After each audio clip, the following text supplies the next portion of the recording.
உலகத்தின் மூத்த தமிழ்குடியின் என் மாணவ நண்பர்களே, என்னடா மனுஷன், அவனுக்கு என்னெல்லாம் செஞ்சோம் அதையெல்லாம் மனசில் வச்சிக்காம நமக்கு இவ்வளோ உதவி பண்ணுறானே.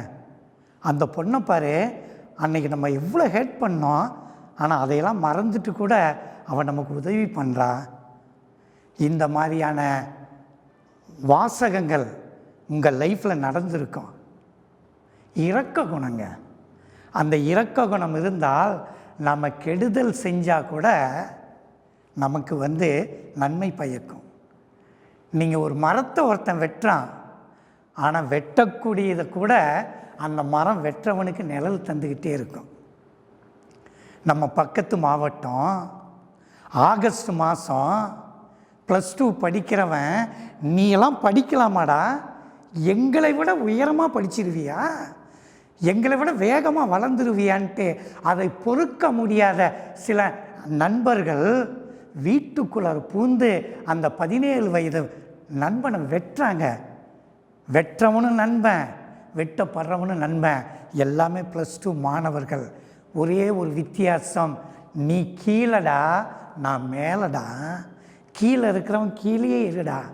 அந்த எண்ணத்தில் வெட்டுறான். 16 வயசு தங்கச்சி, அண்ணா அண்ணா எங்கள் அண்ணனை வெட்டாதீங்கண்ணா, எங்கள் அண்ணனை வெட்டாதீங்கன்னு தடுக்கிறா. அவளையும் வெட்டி அப்படியே அந்த வாசப்படியில் ரத்தம் ஓடுது. தொலைக்காட்சியில் நீங்கள் பார்த்துருப்பீங்க. வர்க்க போராட்டம். ஆகஸ்ட் மாதம் வெட்டுண்ட அந்த நண்பன் 4 மாதம் சிகிச்சைங்க, பள்ளிக்கே போகலை. ஆசிரியர்கள் மருத்துவமனைக்கு போய் சொல்லி கொடுக்குறாங்க. எப்படியாப்பட்ட பெரிய மனசு பாருங்க. ஐயோ, படிக்கக்கூடிய பையன் இப்படி விபத்து நடந்துருச்சேன்னு. இப்போ அந்த பப்ளிக் எக்ஸாமில் அவன் வாயில் சொல்ல சொல்ல ஒரு ஆசிரியர் எழுதுகிறார். ஏன்னா இன்றைக்கு வரைக்கும் அவனால் பேனா பிடிக்க முடியல.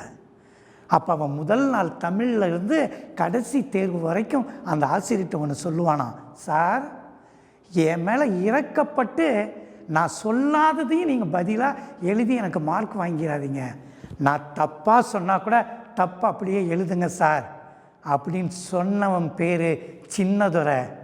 அவன் மனசு பாருங்க, என் மேலே இறக்கப்படாதீங்க சார், நான் சொல்கிறத எழுதுங்க.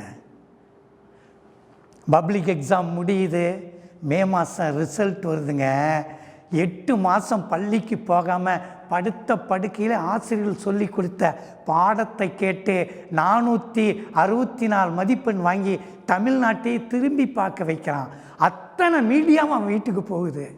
தம்பி, இப்படி முடியாத சூழலில் கூட நீ இவ்வளோ மார்க் வாங்கியிருக்கிறிய. இல்லைங்க சார், நான் 550 மார்க் வாங்கணும் அப்படின்னு நினச்சேன், ஆனால் என்னால் முடியாத காரணத்தினால கிடைச்ச மதிப்பெண் ஆயிடுச்சு. இது மூலிமா நான் என்ன தம்பி சொல்கிறேன்னு மீடியாக்காரங்க கேட்குறாங்க. என்னை வெட்டினவங்களும் நல்லா படிக்கணும், அவங்களும் மேலே வரணும், இனிமேல் நாங்கள்லாம் ஒற்றுமையாக இருக்கணும்னு அவன் சொன்னான் பாருங்க. 17 வயசு பையன். அவன் பேர் சின்னதுரை கிடையாதுங்க, பெரிய துரை. இன்னா செய்தாரை ஒருத்தர் அவர் ஞான நன்னயம் செய்துவிடல்னு ஐயன் வள்ளுவன் சொன்னான் பாருங்க. எப்படியாப்பட்ட மன்னிக்கு குணம். இனிமேல் பகுத்தறிவை பயன்படுத்த நண்பா. உனக்குள்ள இருக்கிற தடைகளை உடை, நம்பிக்கையை விதை.